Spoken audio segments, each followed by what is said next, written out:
In the Buddhist religion, we have these three refuges: the Buddha, the Dhamma, the Sangha.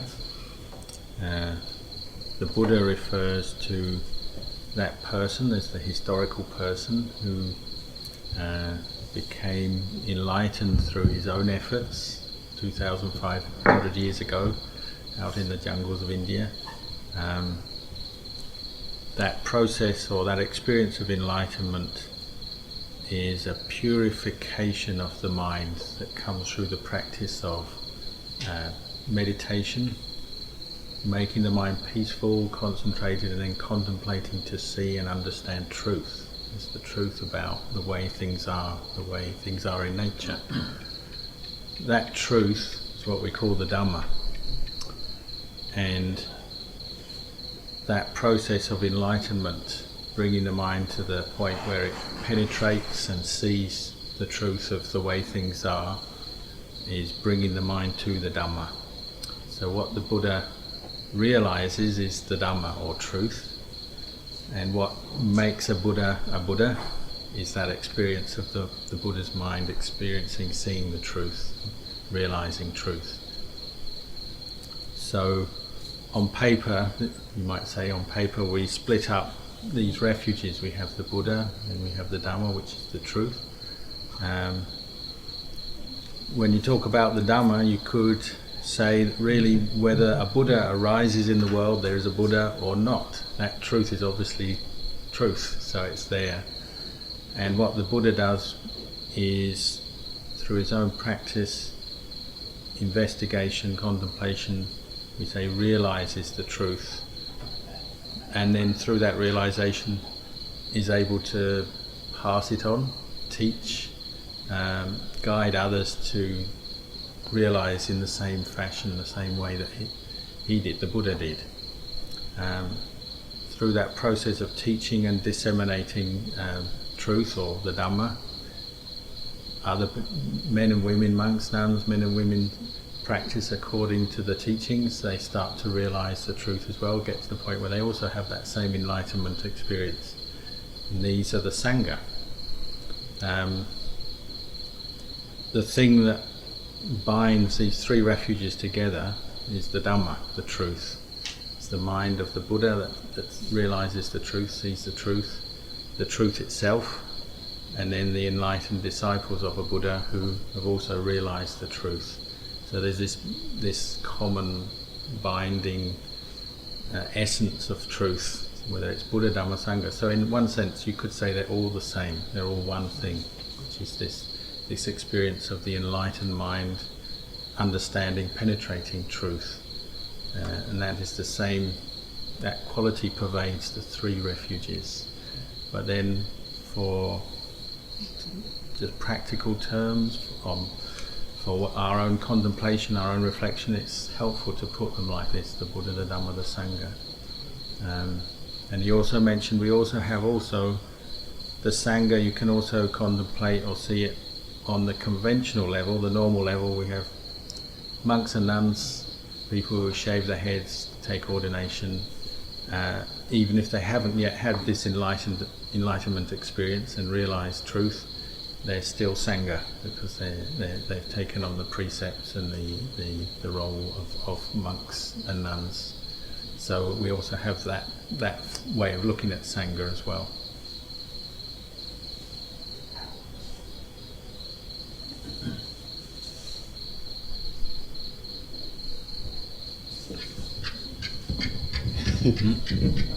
Yeah, sure.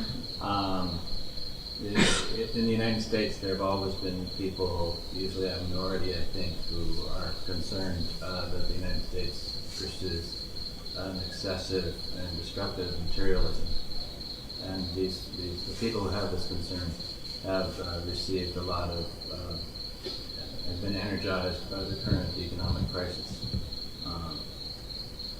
Does Buddhism have a role in participating in this debate, and does it particularly have a role in a country like Thailand, which is overwhelmingly Buddhist?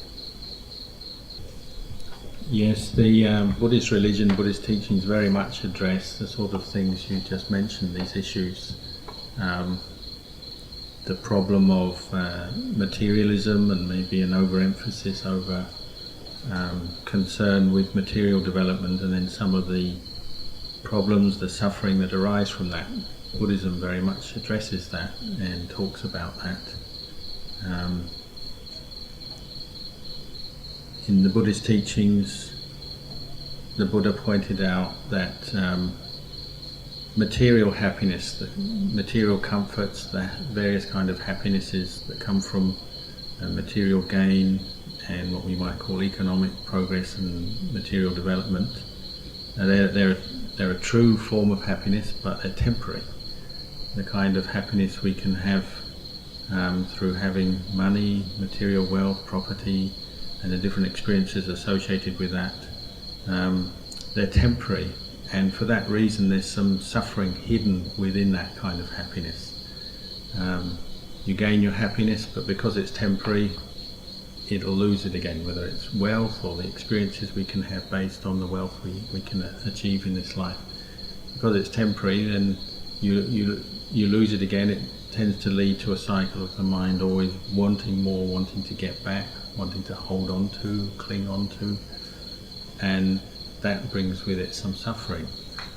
And if people never reflect on that, well, they tend to get caught into this sort of habitual cycle.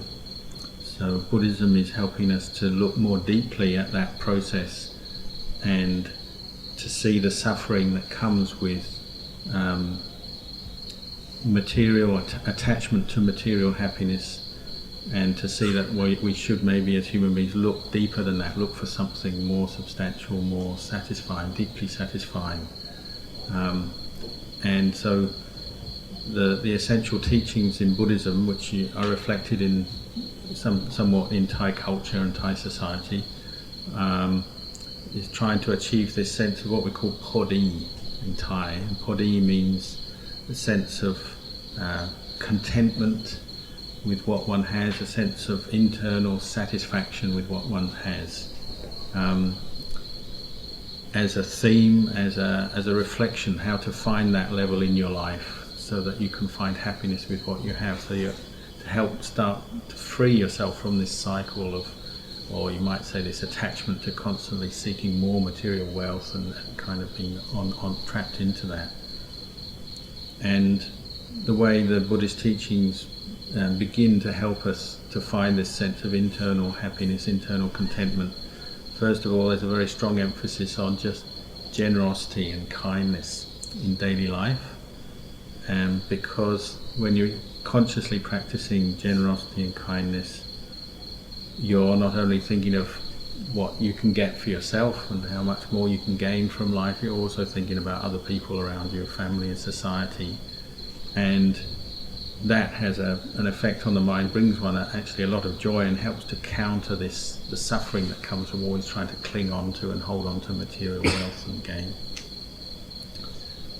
The second emphasis in the teachings, which again you can see throughout, say, Buddhist culture in Thailand, is the encouragement to live in a moral way.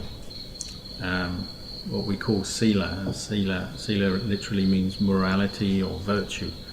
Trying to reflect on our conduct, how we act, how we relate to other people, how we speak, how we act, learning to train ourselves to live in the world in a virtuous way, a moral way, where we're not harming ourselves, harming other people.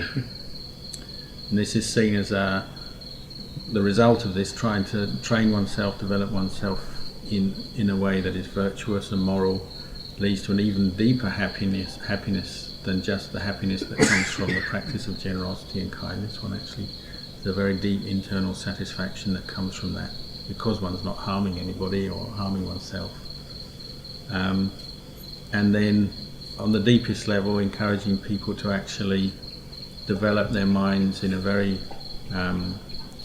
direct way, to develop the qualities of meditation, the ability to learn to develop self-awareness and the peace, the calm that comes through that, and then using the peace and calm of that to investigate truth, coming back again to the Dhamma, the truth of the way things are, to understand that better. And with that understanding, that brings us a sense of inner peace as well. with that inner peace we can understand the true nature of the world, that, say, for instance, the material wealth that we are seeking, that we tend to rely on and depend on so much, is ultimately what we call anicca, dukkha, anatta. It's impermanent. It's unstable, and it can't give us lasting happiness. And ultimately, it's not ours to own and to keep and hold on to.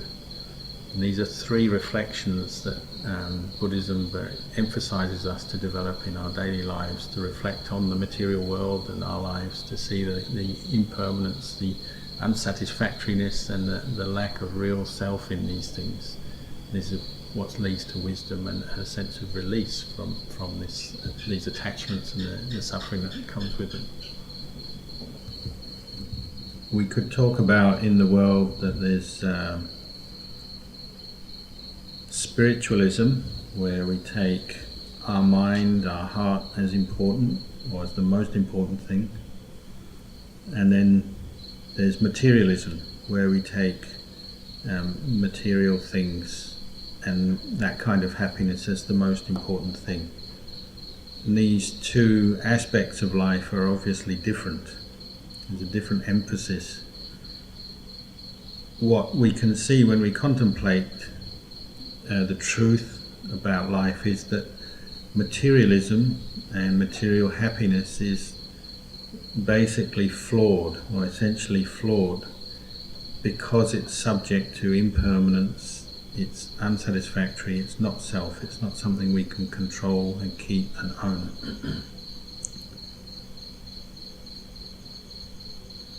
And this is something we have to contemplate, to see particularly the physical aspect of our lives, of this world, our bodies, the material world, and all that's connected with it, is very much subject to change. It all comes to an end sooner or later. For those who don't contemplate, well, that change and that ending, the separation and the ending that comes as physical things change, live out their life and so on, leads to suffering for those who attach and don't contemplate to see the deeper truth of this impermanence of the material world. Ajahn Chah, our teacher, for instance, would always remind us that when we gain material things, they tend to stay with us only for a period of time. Any aspect of materiality, whether it's this physical body or the possessions, the things we can have in this world, eventually they break apart, they degenerate, they get old, and they break up, disintegrate. Because of that, as human beings, we tend to suffer. So in that case, if we're always just seeking material things and material happiness, are we wise? If it just leads to suffering, then we're not really wise, are we? So we have to contemplate this, contemplate to see the danger, the inherent danger in materialism. Without wise reflection, it'll just lead on to suffering. For example, Ajahn Chah would often talk about, say, just a simple thing like a cup. We buy a cup, or we're given a cup, a very nice cup, and we can use it and drink out of it. A wise person, they'll take this cup and use it, but at the same time they'll contemplate to see that it is also subject to impermanence, it's unsatisfactory, and ultimately it's not self, it's not something one can own and keep forever. A wise person will contemplate like this, and they'll know that one day this cup must break, it must crack, break, disintegrate, and separate from us. Once we know this truth, it sets the mind free from its attachments. Therefore, there is no suffering associated with owning that cup and using that cup. This is true happiness, the inner happiness, the spiritual happiness that Buddhism is encouraging us to find and experience. Another person might gain the cup, but they don't contemplate. They never think about the fact that it is impermanent, unsatisfactory, not self. So when it breaks, they do suffer. They suffer over that separation, that loss.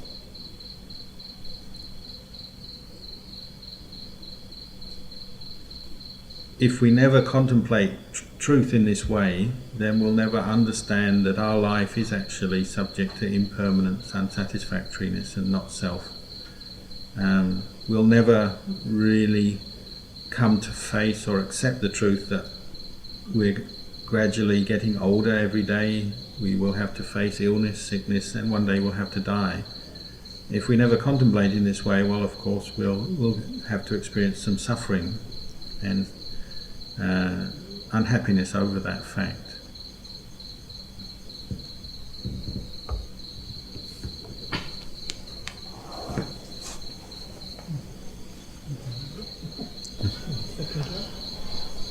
Any more questions? Yeah, sure. The idea of not harming people it seems to me to be very important here, because when I refer to materialism as excessive, I also refer to it as destructive. It's destructive of the natural world. It also divides people into sort of groups who attempt to destroy each other. Buddhism, it seems to me, a lot of your answer sort of follows themes of, we must contemplate, we must realize, we must think deeply, reflect, and yet it seems that, and particularly sort of a wise person must realize these things. But my own personal experience is it's growing up in a culture like Western culture, and I think this is true of some other cultures too, particularly to the extent that they emulate the West, but also in their own right. Most people don't realize these things, will not really realize these things, will not contemplate, will not reflect, will not achieve the kind of wisdom that will allow for this realization. Is Buddhism content to go on in the way that it has gone on for so many years? I guess achieving detachment from the situation? Can you elaborate a little bit on that? This problem that you pointed to is nothing new. It's something the Buddha pointed out 2,500 years ago. Is that someone like the Buddha can teach and spread words of wisdom and teach people, but the number of people who will actually stop, listen and practice is always going to be, well, not always, but tends to be limited, and that hasn't changed for 2,500 years.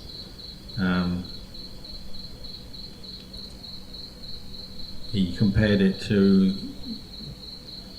the number, you might compare the ratio of the number of people who will actually take these teachings and put them into practice in their lives, and the numbers of people who won't, who will tend to ignore them and just carry on doing the things they do, and maybe doing harmful things and causing themselves and others suffering. He compared it to like the horns on a cow, so 2, and the hairs on the skin of the cow, which is many.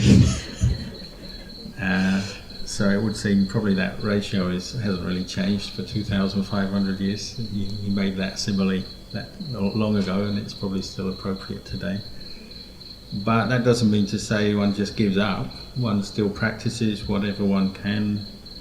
One's teachers say, he said, for us as monks, we still practice and spread the teachings in whatever way we can. But as you do that, you have wisdom. You understand that people are at different levels or different points in their spiritual development, and the majority of people perhaps are not yet ready to fully understand the Dhamma, the truth, or practice it. But there are some who are ready to stop and practice and consider it, and so that makes it worthwhile. And as far as the majority who may still be doing all kinds of harmful things, unwise things, one just has to as you say, one has to practice detachment as a conscious thing. One says if there's a time when they can understand that's good, that would be good, but if at the moment they don't, well, I'll have to just be patient with this situation and carry on. If we're just to take the example of Thailand, which is a Buddhist country where the majority of people have faith in the Buddhist religion, we can also note that the level of practice of each individual in this country is obviously different. There's a very large number of people who practice dana. Dana means generosity, and the giving of charity, giving of alms, supporting monastic institutions and other forms of charity is practiced widely, and it's something one can say is very much at the heart of Thai culture, Thai society. So on that level you could say Buddhism is doing very well. But then if you are to look on the level of morality and virtue, which is usually judged by what we call the level of practice of the precepts. There's the 5 basic precepts and then the 8 precepts that lay Buddhists might practice. The numbers who keep the 5 precepts or 8 precepts regularly or daily drops right down compared with the numbers who practice generosity and different forms of charity. You might find individuals who keep the 5 precepts or 8 precepts, say once a week. They might do that as a practice, a conscious practice, to make a day of practicing according to the 5 precepts or the 8 precepts. But to find just one person who's keeping them every day, trying to consciously keep to those precepts every day, the number's going to be much, much smaller. Just simple things like the number of, say, men who don't drink alcohol, consciously don't drink alcohol, practicing according to the Buddhist teachings, avoid taking alcohol, is already probably a minority in society, and so on. So you can see on different levels the numbers of people practicing and the commitment and the level of practice will vary. If you talk about the practice of meditation, well, the numbers probably reduced down again. The number of people who are regularly practicing meditation in a disciplined way, much smaller again. They're still there, they're spread out throughout the society. It's a big country, there's 60 or 70 million people here, so the numbers who are practicing are still there, but as a proportion, very small. And this is the way it is in a Buddhist country, so obviously non-Buddhist countries or countries which have a number of religions and different teachings is going to be, again, smaller proportions of people who are willing to practice and follow the teachings. And one of the main things is many people in the world just don't hear good teachings of any religious tradition. They haven't yet experienced the teachings firsthand, so naturally they won't be practicing according to them.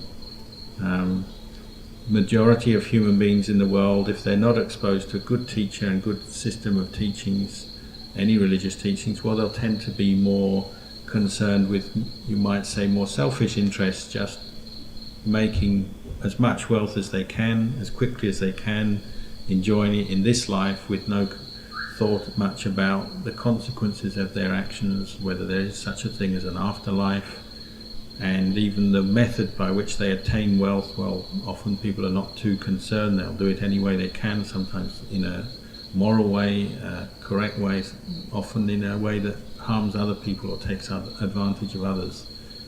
Until they meet with good teachings, good teachers, and take those on board, well, that's the way the world is, and human beings are.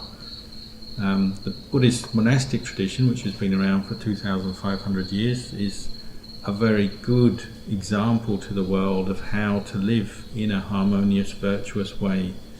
Just a simple example is, say, in a Buddhist monastery, when every day people do practice generosity and charity, they bring different kinds of offerings to the monastery to support the monks and the resident community. Those offerings are all put together in a central store, and then the duty officers of the monks appointed, using their kindness and wisdom.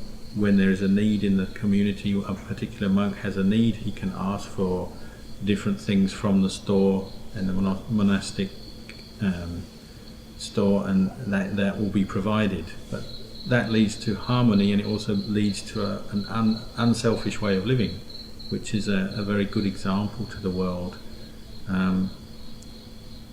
It's just one example, but this is the sort of thing that is important. If there are groups of people interested in practicing in this way, whether as monastics or in family situation, what they can do is influence the society around them by practicing trying to live in a virtuous way, an unselfish way, where they're caring more deeply about the important things of life, where they're not exploiting each other or the world, the resources of the world, where they're trying to live in a wise, kind, generous way. This is what the world needs, and especially if it's an influential country, say a country like the USA or anywhere, the more people who are concerned in this way, trying to develop a lifestyle that is virtuous, based on virtuous ideals, living in harmony with nature, with other people, well, that could be a very great thing for the world, very good influence on the world. So Buddhism, the Buddhist teachings would certainly encourage that anywhere, if people are willing to practice in that way. Our own teacher, Venerable Ajahn Chah, when he started his monastery in Ubon, in those days there were very few monks and the support was limited, material support for the monks, so they learned how to live in a very simple way, easy way. They had to share what they had, whether it was the food that was offered or the other requisites and things that they depended on. They just had to share out, make good use of what was offered. So they learned to live in a very frugal way, be easily contented with what they had. And that's very much the flavour of his teachings that has pervaded right down to the current Sangha. In this present day, we still learn how to practice contentment, live within our means, whatever support comes. We learn to be satisfied with that. And this is very important for the spiritual life as a monk. But also over time, Ajahn Chah, teaching monks gradually, the numbers of monks and nuns in his monastery increased. He also saw that there's one important founding or essential principle in Buddhism, is that the monks and nuns, the Sangha, aren't completely cut off or independent from the lay community, the surrounding lay community. They're interdependent. Every day the lay people, out of their kindness and faith, support the Sangha with food and other material things that help to build the monasteries. And the monks and Sangha in return can offer teachings, guidance and training to the lay community. And so over time it was that lay people started to come into the monastery at Wat Pah Pong, where Ajahn Chah lived, and practice, particularly on the holy days, every 7 or 8 days according to the cycle of the moon. There'd be a day of retreat in the monastery. People would come in, practice meditation, listen to teachings.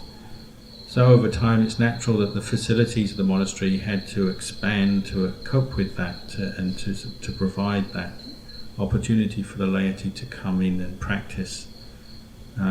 We can see in the history of Buddhism there have been times when monks do get too cut off from the lay community the wider lay community. For instance, say just after the Buddha's death, there was the famous university at Nalanda in India, where there were thousands of monks living there and studying Dhamma and practicing. But they were living in a fairly isolated, introverted way, where they weren't giving much back to the lay society, the lay community supporting them. And it meant that the lay community, not receiving much teachings, much training, their faith wavered. It wasn't so strong. So later on, when there were dangers and threats to the Buddhist religion, other groups of people, migrants and warriors coming into northern India, Buddhism actually disappeared quite quickly.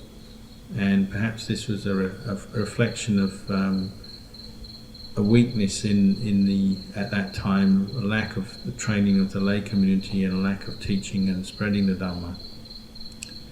So Luang Por Chah saw that this is a very important fundamental principle in Buddhism, is that the monks and nuns, the Sangha, they need their seclusion and their space for practicing meditation and their quietness, but they also have to give back because they have to help and respond to that support that they receive from the lay community. So for instance, in Wat Pah Pong in the early days there was very simple facilities. There's no pipe water, no electricity. All the water had to come from wells, deep wells that were dug, and then they just had a bucket on the end of a rope which was used to haul water up. So every day the monks had to come together and do water hauling, which is quite strenuous work, and they had to take that water around in jerry cans slung on bits of bamboo. Between two monks they'd go around to different water jars at places where monks bathed, or the kitchens or the toilets, and they lived very simply but quite strenuously, having to look after the monastery in that way. Later on they got pumps for the water, but mechanical pumps have a lot of problems, difficult to maintain over a long period of time, so actually they found later on it was better to get an electric pump for the water, so later on they had electricity come into the monastery. Sometimes people look at this in an idealistic way and say, oh, we shouldn't have electricity, pipe water and so on, we should keep things simple. One should also look at the reasons why there is this material development and the intention behind it.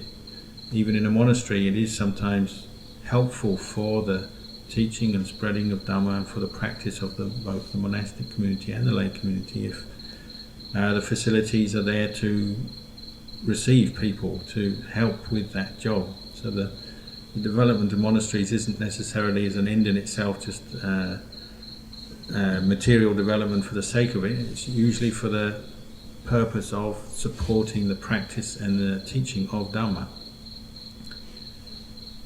This monastery, Wat Marp Jan, we can look at in the similar fashion. In the very early days, things here were very simple. There's no electricity, no pipe water, and it actually had the reputation in the branch monasteries of Ajahn Chah as being a place where you might come to die, because there was very bad malaria here, where we're sitting right now. The mosquitoes, if they bit you in those days, then very high percentage of chance that you would get malaria, and many of the monks, including Thanajan Anand, got malaria many times. So the monastery had a reputation as a place that was difficult to live, even life-threatening. But over time it's necessary to improve the facilities, because more monks came, more lay people have come to practice here. They used to have no electricity, then they have to pump water, being on a mountain, pump water up to header tanks, to pump water with mechanical diesel pumps, a lot of problems, mechanical maintenance problems. In the end they found that it would be better to have an electric pump, and so on. And this is how a monastery develops on the material side, but the intention behind it is always for supporting the practice of Dhamma, not just for material development in its own sake, for its own sake. And this is something we have to contemplate, whether it's in our own individual practice as monks. We have to contemplate our use of what we say the four requisites, that is food, robes or clothing, lodgings, and then medicine. We have to find the right level for our own needs. We can't take too much, that will become extravagant, indulgent, but then too little also creates problems. We suffer in different ways and practice is not convenient. Just take food for instance. If you have too much, you become overweight, unhealthy in one way, but if you have too little, you don't have enough energy to practice and you suffer in another way.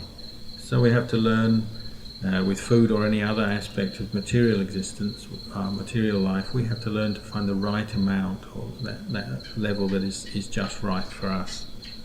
And similarly on the level of, say, community or society. We have to find the right level where we have enough material development to support the things that we do, to support our practice, to support the teaching, the training of the lay community as well.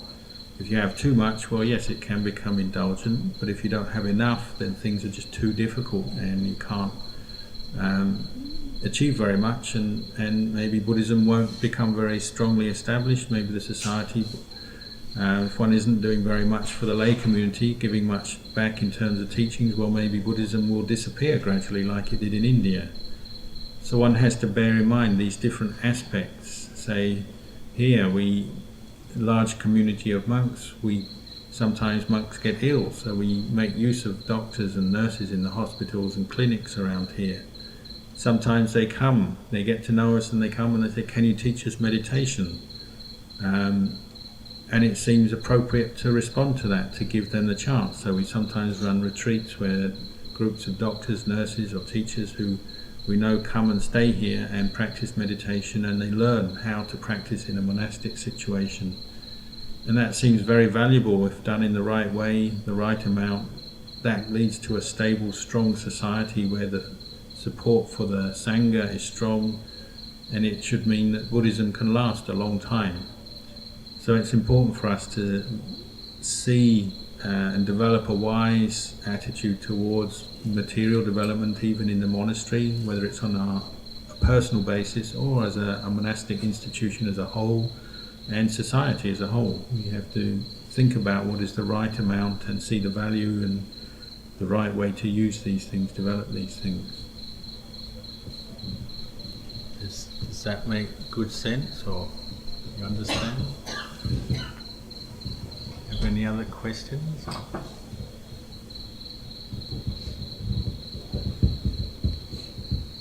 There was a question about how should we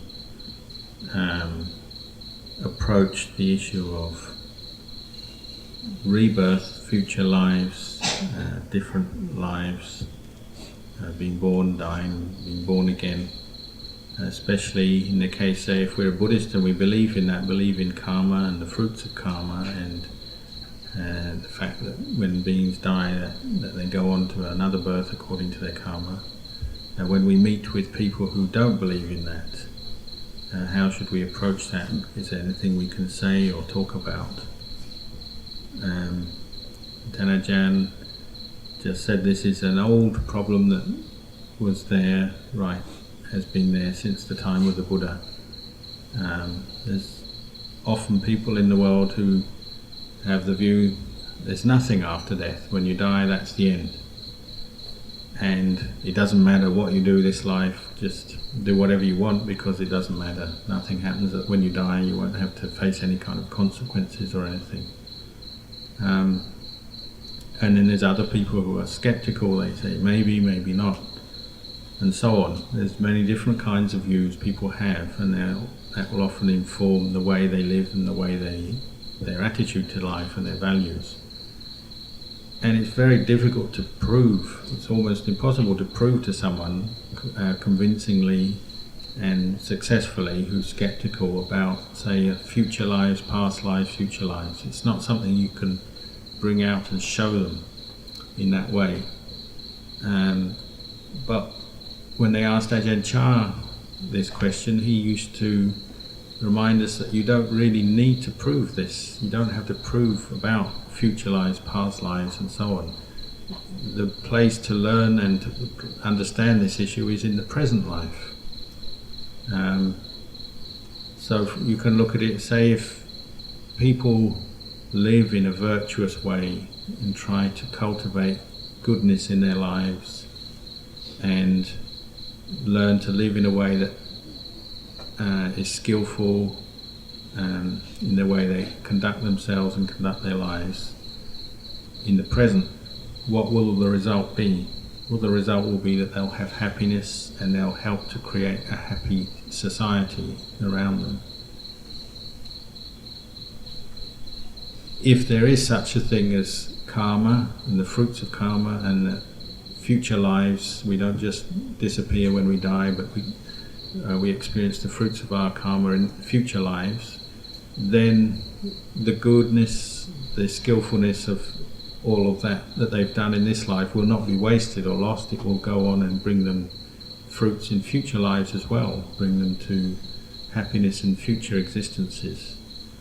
If there aren't such things as future lives, if when we die that's the end of it, well, there's no loss, because you've experienced happiness in this life from your good actions and skillful living. If you are to live in an unskillful way, an antisocial way, aggressive way, exploiting others, harming others and so on, believing it doesn't matter, nothing happens when I die. But you also have to look at the results in the present life, in the present moment of that. And what will they be? Well, you'll create a lot of suffering and confusion in the world for yourself or other people around you. And if there is such a thing as future lives and the fruits of our karma, well, it's not going to be good, is it? You're going to suffer not just in this life, but in next life. But if you reduce it down, you can see, really an important place to focus on is this life, what I'm doing right now in my life, the way I conduct myself, the way my attitudes, my views, the way I think, everything. It's bringing its results right now, and we can prove that for ourselves, there's no doubt, because we can see what's happening, we can know what's happening. And so this is the place to practice, this is the emphasis. The important thing is to understand your own heart, your own mind, and see really that the roots of, you might say, heaven and hell are there. It's not something that you have to focus on or project into the future.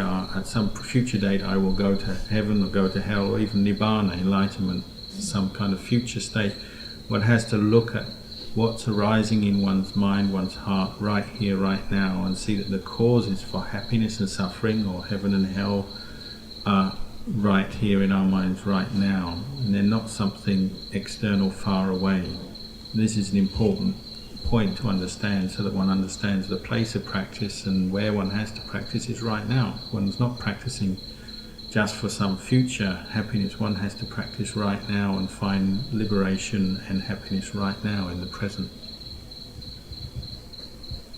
It's natural that when we begin practice, even say if we come into a monastic environment as a monk, that we will have some uncertainty and doubts about certain aspects of the teaching, such as karma, the fruits of karma, past lives and future lives and so on.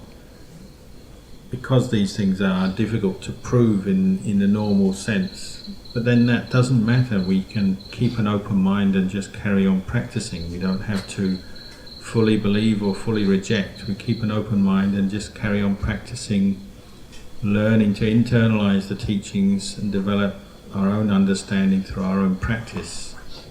Because ultimately that is the place where you can understand these truths, is in your own mind. The Buddha always said, heaven arises in your mind, hell arises in your mind, nibbana or enlightenment arises in your mind. These are things to know.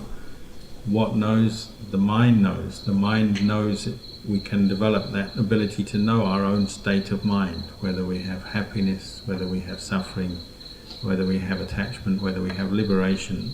These are experiences to be known, and what knows is the mind, and the mind doesn't die. That quality of knowing doesn't disappear, degenerate. It's there and it can be developed and maintained.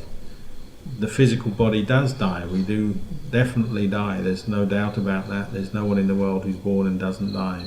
Everybody goes through the same process of old age, getting sick and then dying.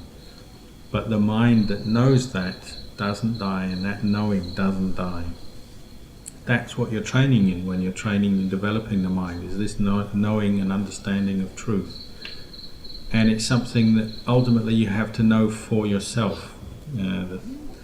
One of the qualities of the Dhamma, we were talking earlier about taking refuge in Buddha, Dhamma, Sangha. When you take refuge in the Dhamma, one of the qualities of that Dhamma that you're taking refuge in is the quality we say, Pachatang Veditabo Vinyuhi. The wise understand or know for themselves. Meaning that quality that ultimately we have to develop our own understanding through our own efforts, our own contemplation, investigation of truth, and come to our own understanding. It's not something we can just believe in from others, hear from others, and accept on that level. We have to also internalize it and develop our own personal understanding for it to be a true refuge and to achieve the true peace, true understanding that the Buddha was encouraging us to develop. This is a very important point. The only way we can develop that is through our own practice, so we have to follow the path. We have to develop the kindness, the generosity, develop the virtuous behavior, develop the meditative skills, learning how to quieten our minds and contemplate and experience that, the happiness and the peace that comes from that. And that's something we have to know and experience for ourselves. Once you develop your mind, this ability to know your own mind and understand and see truth in this way, then you'll really come to understand about what we call this insight, or panya insight, is the highest, most meritorious thing, the highest good that a human being can develop and experience is understanding, the good of understanding and seeing and knowing truth.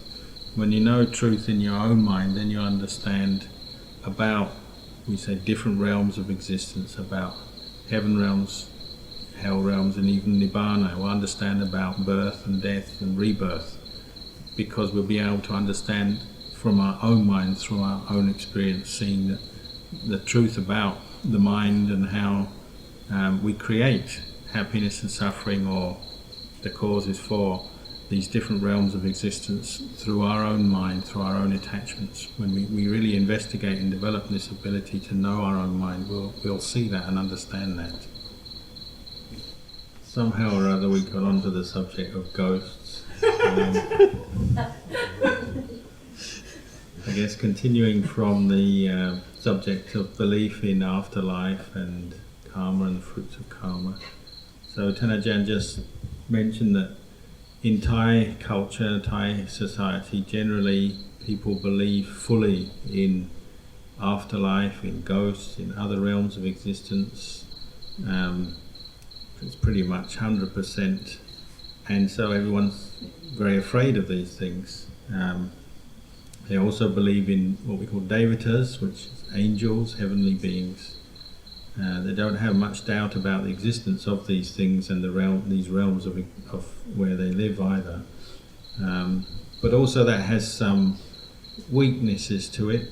If you believe in something 100% unquestioningly, then you can easily get fooled, tricked by other people or your own mind. So parents are always tricking their children. They're saying, if you're bad, the ghosts will get you.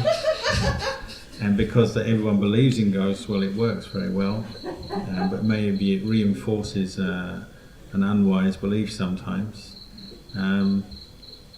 In the West, probably the upbringing of the culture and the upbringing is a bit different. Generally, kids are taught to be self-confident, independent, and not just to believe anything like that. So the background is slightly different.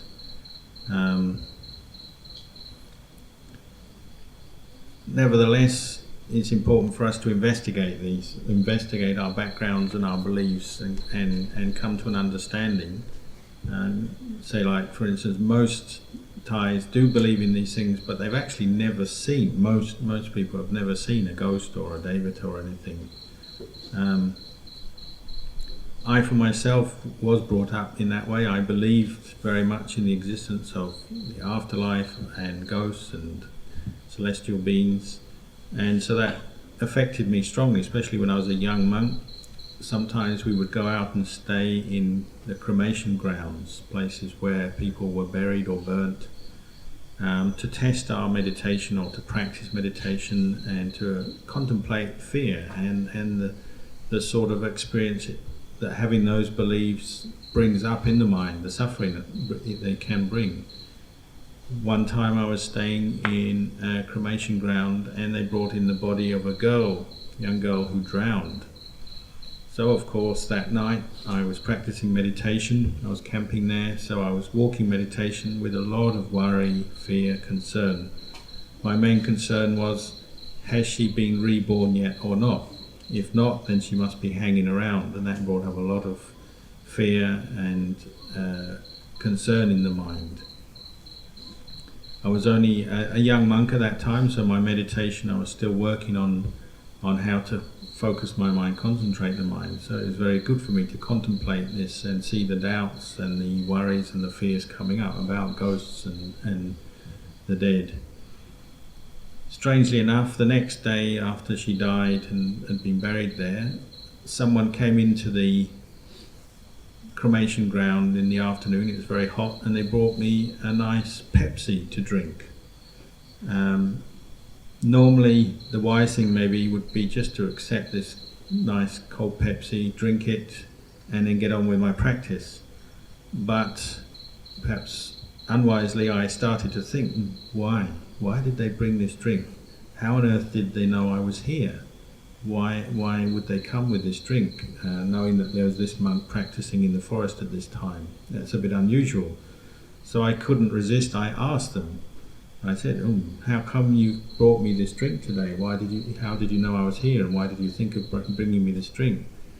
They said, well, last night the ghost of the dead girl came into my dream and told me that there's this monk walking meditation and practicing in the forest, that I should go and help him and take him a drink. So here I am.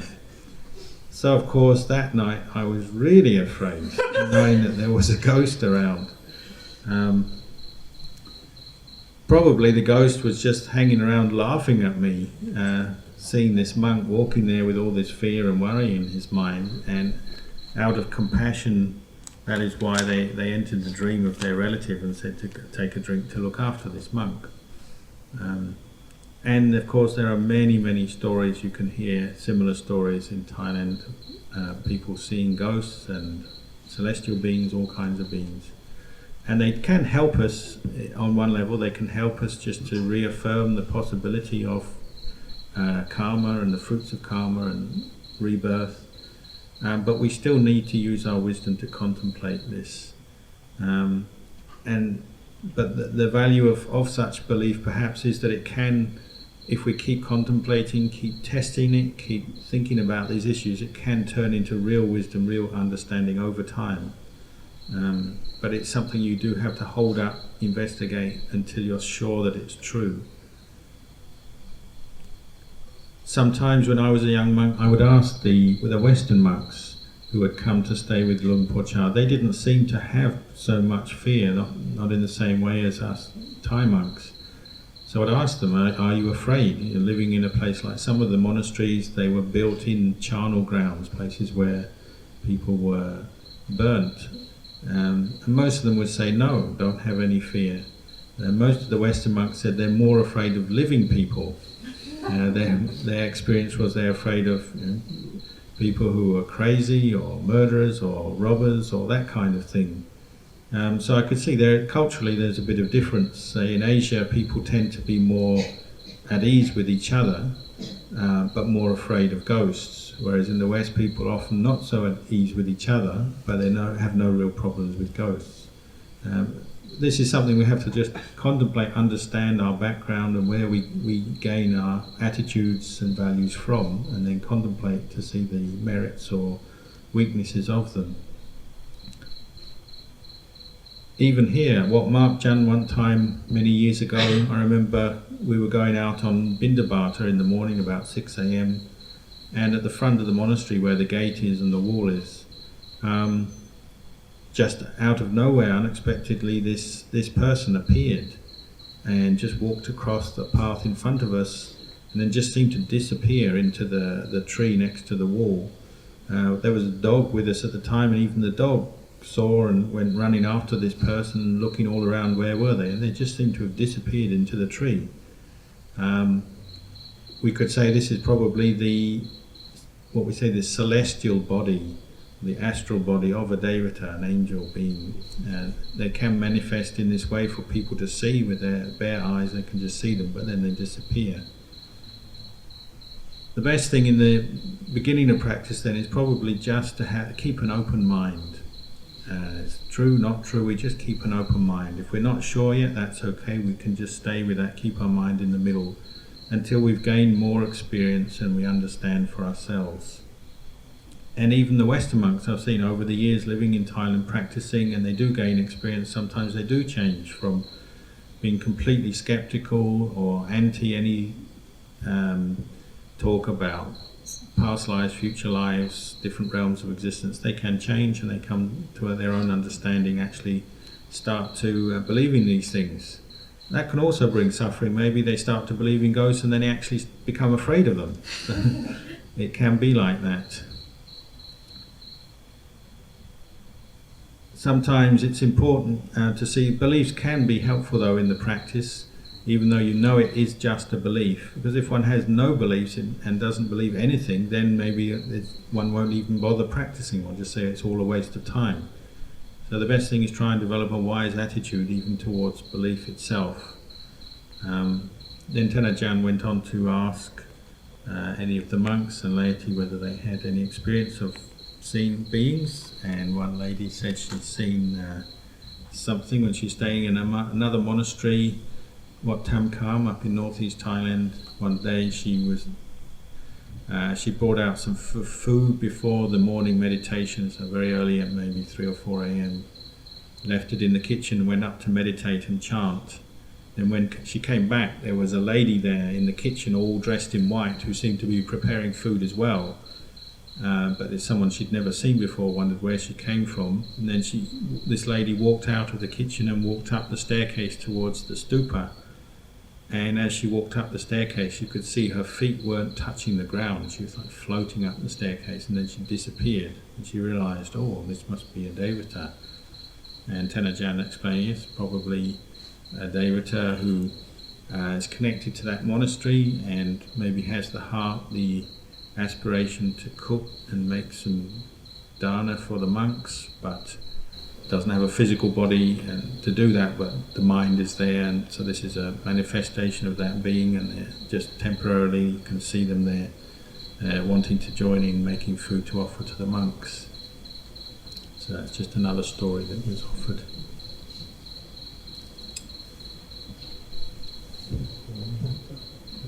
Probably enough for tonight before we run away with ourselves.